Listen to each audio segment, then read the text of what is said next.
बड़ी breaking news. Madhya Pradesh के रायसेन से 6 साल के बच्चे के साथ रेप का आरोपी सलमान, उसका पुलिस ने हाफ एनकाउंटर किया है। हाफ एनकाउंटर हुआ है, ये बड़ी खबर। आज 7वां दिन, 6 दिनों से जिसकी तलाश हो रही थी, अब उसका एनकाउंटर हुआ है। वो जख्मी हुआ है। बीती रात लगभग 11:30 बजे भोपाल में एक चाय की दुकान से सलमान को गिरफ्तार किया गया।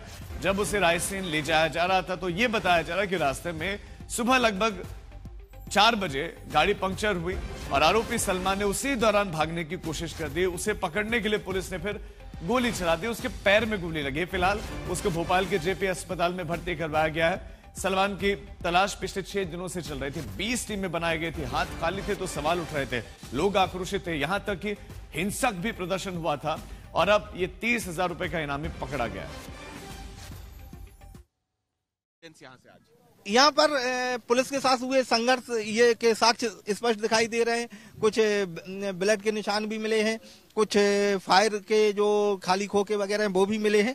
उन सबको एकत्र कर लिया गया है और एक डेफिनेट रिपोर्ट जो है वो राज्य न्यायिक विज्ञान प्रयोगशाला को जब हम भेजेंगे, सारे साक्ष्य विधिवत जब्त करके बीएनएस के अकॉर्डिंग जो नियमानुसार उनको जब्त करके उनसे जो रिपोर्ट आएगी उस पर फिर हम लोग एनकाउंटर स्पॉट देख करके आपको क्या लग रहा है कि किस तरीके से अंजाम दिया गया होगा? नहीं, ये तो है, संघर्ष हुआ है, पुलिस के साथ संघर्ष भी हुआ है और घटना घटी है, ये फैक्ट है।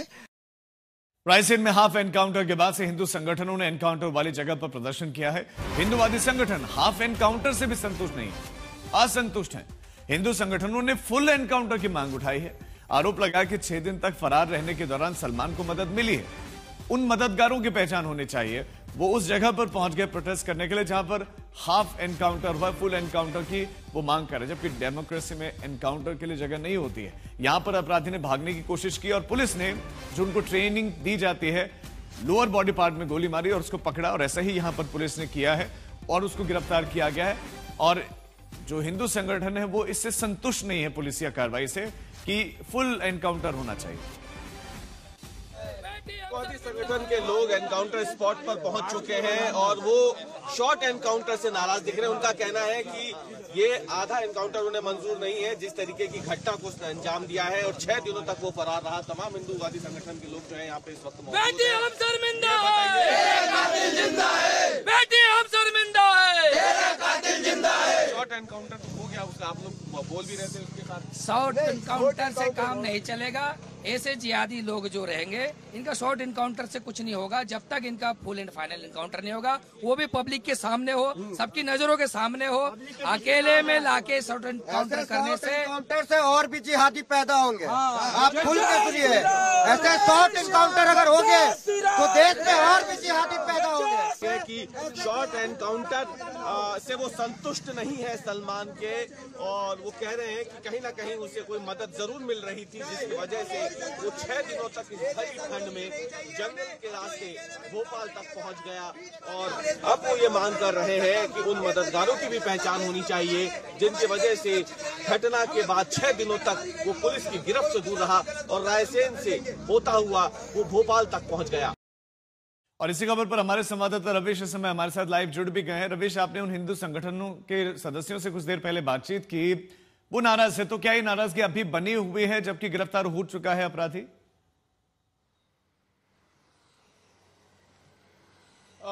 देखिए, नाराजगी उनकी है, क्योंकि उनकी नाराजगी इस बात पे कहीं ज्यादा है बनिस्बत इसके कि वो इतने दिनों तक फरार रहा। अब नाराजगी उनको शॉर्ट एनकाउंटर पे हो गई है, लेकिन स्वाभाविक सी बात है, पुलिस ने कानून सम्मत काम किया है। उसे आरोपी को कोर्ट में पेश करना है, सभी सबूतों के साथ, सभी साक्ष्यों के साथ उसे कठोर सजा दिलानी है, इसलिए पुलिस ने कानून सम्मत अपना काम किया है। बहरहाल दूसरी बात जो है वो इस पर कहीं छुप रही है। देखिए, आरोपी गौहरगंज में घटना को अंजाम देता है 21 नवंबर को और वो भोपाल में पकड़ा जाता है 27 नवंबर को। इन 6 दिनों तक वो गौहरगंज से भोपाल करीब 50 किलोमीटर तक आ जाता है, उसे कोई पुलिस पकड़ नहीं पाती। और भोपाल में भी जब वो पकड़ में आता है तब भी पुलिस के पास सूचना नहीं होती है। सूचना देता है वहां पे रहने वाला एक शख्स जिसका नाम रिजवान है। रिजवान, जो कि सोशल मीडिया पे उसने कई सारी रील्स देख रखी थी सलमान की, वो सलमान को पहचानता है और उसके बाद वो अपने दोस्तों को, जिनका नाम आसिफ और तमाम उसके साथ के जो दोस्त थे, ये अपनी बातों में उलझा के रखते हैं सलमान को। वहां पर उसे खाना खिलाते हैं, उसे चाय पिलाते हैं और उससे इस बीच में वो कई सारी बातें पूछ लेते हैं। उसका आधार कार्ड मांगते वो मना कर देता है, उसका मोबाइल नंबर मांगते वो मना कर देता है। इसी बीच उसका फोटो जो है उस थाने में किसी समय में पदस्थ रहे एक पुलिसकर्मी को भेजा जाता है गांधीनगर थाने में। वो अब उस थाने में नहीं है। बाद में वो अपने वरिष्ठ अधिकारियों को वो फोटो भेजता है, तब पुलिस पहुंचती है और सलमान को हिरासत में लेती है, जिसके बाद उसे यहां से गौहरगंज ले जाया जाता है, जहां रास्ते में शॉर्ट एनकाउंटर हो जाता है। यानी गौहरगंज भागने से लेकर के भोपाल में पकड़े जाने तक इसमें पुलिस पे कई सवाल खड़े हो रहे हैं। जिस तरीके से वो वहां से घटना को अंजाम देके भागा, फरार हुआ, कई दिनों तक फरार रहा और आखिरकार भोपाल में पकड़ भी आया, तो वो स्थानीय लोगों की सूझबूझ की वजह से। बिल्कुल, आप बता रहे क्रेडिट पुलिस ले रही है, लेकिन क्रेडिट उन युवाओं को दिया जाना चाहिए, रिजवान और उसके दोस्तों को, जिन्होंने इसको उलझाए रखा और उसके बाद गिरफ्तार करवाया। और पुलिस की गिरफ्त से तो ये भागने ही वाला था, वो तो फिर हाफ एनकाउंटर हो गया।